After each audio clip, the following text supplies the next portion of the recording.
Friends, स्वागत है आपका हमारे YouTube channel Patel sir UP.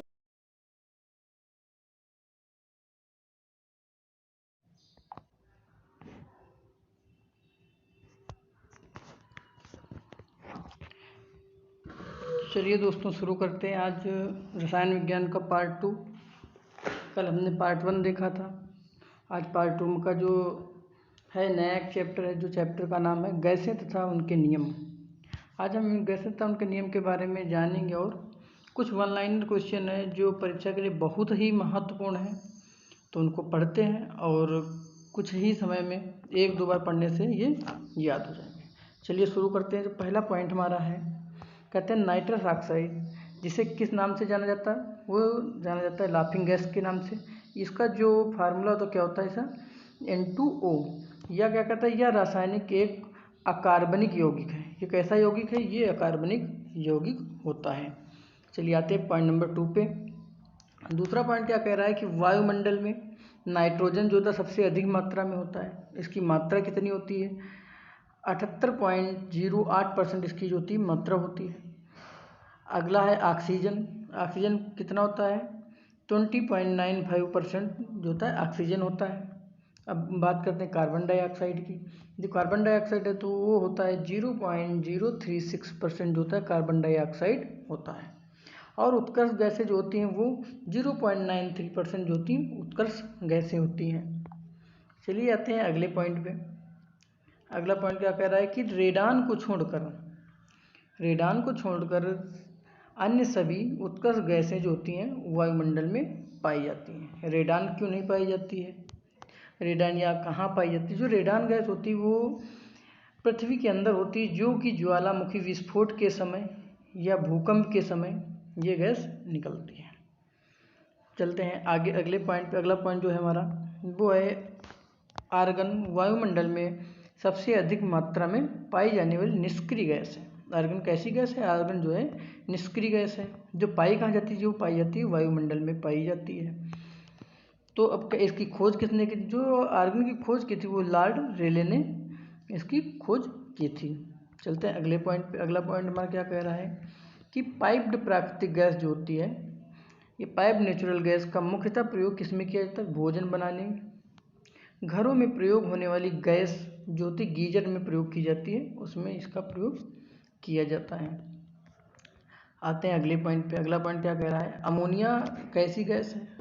Ammonia के बारे में बताया गया है कि अमोनिया एक तीक्ष्ण गंध वाली रंगहीन गैस है, यानी इसका कोई रंग नहीं होता। यह जल में अति विलेय गैस है। जल में कैसी है? जल में घुलनशील गैस है। अगला पॉइंट आता है कि अमोनिया हाइड्रोक्साइड NH4OH, अमोनिया का जलीय विलयन जो होता है जो कि क्षारीय होता है। जो क्षारीय विलयन होता है वो क्या करता है? लाल लिटमस पेपर पर जब गिराया जाता है तो उसको क्या कर देता है? वो नीला कर देता है। चलिए आते हैं अगले पॉइंट पे। अगला पॉइंट हमारा है कि हाइड्रोजन एसिड जो होता है, यह हाइड्रोजन अम्ल का आवश्यक घटक क्या होता है? हाइड्रोजन एसिड का आवश्यक घटक होता है। अगला पॉइंट है क्या है कि ऑक्सीजन जो होती है वो आदर्श गैस नहीं मानी जाती है, ये आदर्श गैस नहीं होती है। अगला पॉइंट क्या कह रहा है? निश्वासित हवा में कार्बन डाइऑक्साइड की उपस्थिति के परीक्षण के लिए, ठीक है, रसायन लाइम वाटर का प्रयोग किया जाता है। लाइम वाटर का फार्मूला क्या होता है? CaOH का होल ट्वाइस होता है। अगले पॉइंट पे आते हैं। वातावरण में कार्बन डाइऑक्साइड लगभग 0.36% होती है। चलिए अगले पॉइंट पे चलते हैं। अगला पॉइंट क्या है कि खाने के सोडे पर जब रस गिराया जाता है तो क्या करता है? वो कार्बन डाइऑक्साइड गैस के साथ उत्सर्जन करके बुदबुदाहट होती है, बुदबुदाहट सी उठती है। अगला पॉइंट कि वायुमंडल में पाई जाने वाली प्राणदायक गैस जो होती है ऑक्सीजन है। ये तो सभी को पता है कि क्वेश्चन अक्सर परीक्षा में क्वेश्चन पूछा जाता है प्राणदायक गैस कौन सी होती है, या जीवन वायु गैस कौन सी होती है? वो कौन सी होती है? ऑक्सीजन होती है। इसको क्या करते हैं? हम लोग सांस लेते हैं। वायुमंडल में अगर इसकी परसेंटेज की बात की जाए तो वो जो होती है 20.95% जो होती है इसकी प्रतिशतता होती है। अगला पॉइंट क्या है? अगला पॉइंट कह रहा है वाटर गैस को सफ़ेद तप्त कोक पर वाष्प प्रवाहित करके बनाया जाता है। अगले पॉइंट पे आते हैं। अगला पॉइंट जो हमारा है, सोडियम कार्बोनेट को गर्म करने पर जो होता है कार्बन डाइऑक्साइड गैस बाहर निकलती है। अगला पॉइंट कि सल्फर कार्बन डाइऑक्साइड में आसानी से जो होता है घुल जाता है सल्फर। ये क्वेश्चन बहुत इंपॉर्टेंट है, ये अक्सर परीक्षाओं में पूछा जाता है कि भोपाल त्रासदी जब हुई थी ये कब हुई थी, तो ये कब हुई थी, ये 1984 में भोपाल त्रासदी होती है। अब पूछा जाता है जब भोपाल गैस त्रासदी हुई थी इसमें कौन सी गैस निकली थी या कौन सी गैस का रिसाव हुआ था, वो जो हुआ था मिथाइल आइसोसाइनाइड गैस का रिसाव हुआ था। चलिए आते हैं अगले पॉइंट पे। अगला पॉइंट क्या कहता है, अमोनिया गैस को हवा के नीचे की ओर विस्थापन से एकत्र किया जाता है। अमोनिया गैस को कैसे विस्थापित किया जाता है कि हवा को नीचे की ओर जो होता है विस्थापन करने से अमोनिया गैस एकत्र होती है। आते हैं अगले पॉइंट पे, गैस के अणु जो होते हैं अनियमित विन्यास में अनियमित गति करते हैं। जो गैस के अणु हैं वो अनियमित विन्यास में क्या करते हैं, अनियमित गति करते हैं। ये बहुत इंपॉर्टेंट क्वेश्चन है कि कशीस का तेल जो होता है वो क्या कहलाता है, तो वो कहलाता है सल्फ्यूरिक अम्ल यानी H2SO4। अगले पॉइंट पे आते हैं। अगला पॉइंट क्या कह रहा है हमारा, अगला पॉइंट कह रहा है अम्ल में कम से कम एक हाइड्रोजन परमाणु का होना चाहिए या होते हैं। कुछ अम्लों में 20 से अधिक हाइड्रोजन परमाणु होते हैं। अम्ल के विस्थापनीय हाइड्रोजन परमाणुओं को इसकी क्षमता कहा जाता है। अब अगले पॉइंट पे, अगला पॉइंट क्या कह रहा है, हाइड्रोजन गैस के बारे में बताया। हाइड्रोजन गैस क्या कह रहा है कि सबसे हल्की जो होती है हाइड्रोजन गैस होती है।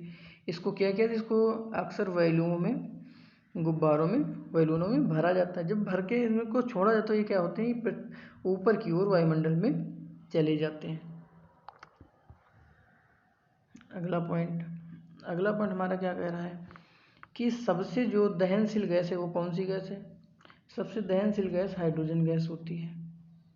अगला पॉइंट कि चारों जारों को क्रमशः क्या होता है, ऑक्सीजन का एक जार होता है, एक जार कार्बन डाइऑक्साइड, हाइड्रोजन और नाइट्रोजन चारों जारों में भरी जाती है।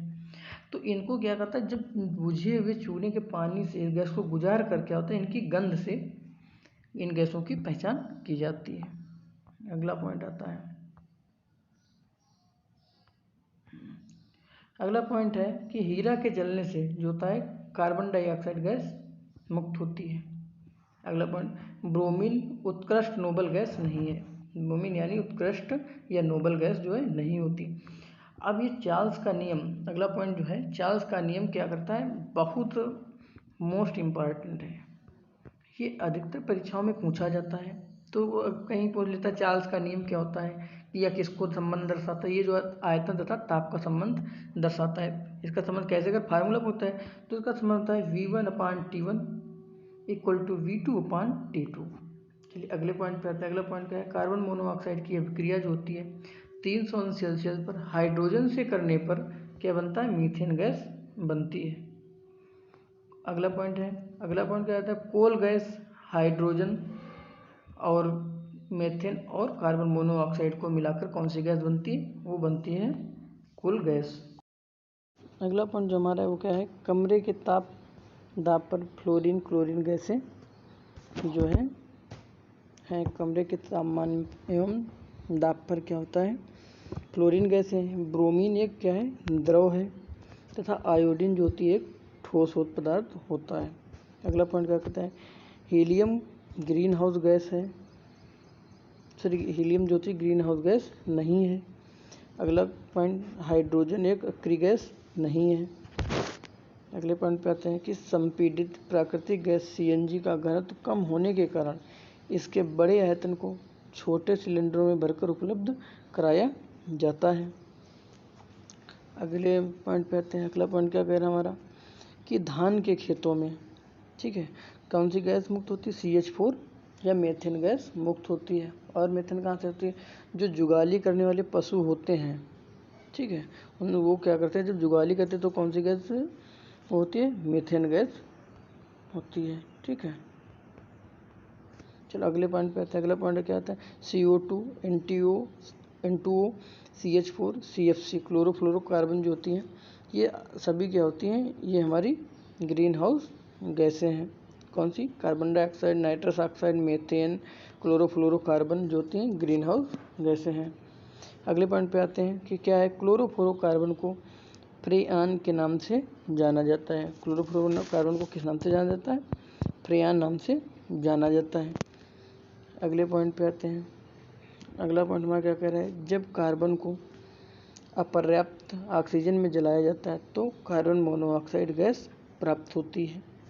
अगला पॉइंट, वायु जो होती है विभिन्न गैसों का क्या है? मिश्रण है। इसमें नाइट्रोजन, ऑक्सीजन, कार्बन डाइऑक्साइड, जलवाष्प, ये और अक्रिय गैसें आदि क्या होती हैं इसमें शामिल होती हैं। इनका अनुपात निश्चित नहीं होता है, साथ ही इनका जो मिलन है बिना किसी रासायनिक संयोग से भी होता है। तो दोस्तों आज इतना ही। अब मिलेंगे कल एक नए टॉपिक के साथ, जो हमारा कौन सा होगा? वो होगा तत्वों का वर्गीकरण एवं विभिन्न प्रकार के यौगिक। आज हमने जो कंप्लीट किया वो टॉपिक कौन सा था? गैसों एवं गैस के नियम को कंप्लीट कर लिया था। जो कल टॉपिक हमने कंप्लीट किया था वो कौन सा था? परमाणु संरचना तथा रासायनिक बंध, उसको कंप्लीट किया था। अब जो हमारा जो भाग 3 आएगा, भाग 3 में कौन सा आएगा हमारा? कि तत्वों का वर्गीकरण एवं विभिन्न प्रकार के यौगिक। तो दोस्तों आपको वीडियो कैसी लगी आप कमेंट में ज़रूर बताइएगा, और अगर वीडियो अच्छी लगी तो आप चैनल को मैं सब्सक्राइब करिएगा, वीडियो को लाइक करिएगा और शेयर करिएगा ताकि आपके दोस्तों तक हमारी वीडियो पहुंच सके। तो आज के लिए इतना ही, धन्यवाद।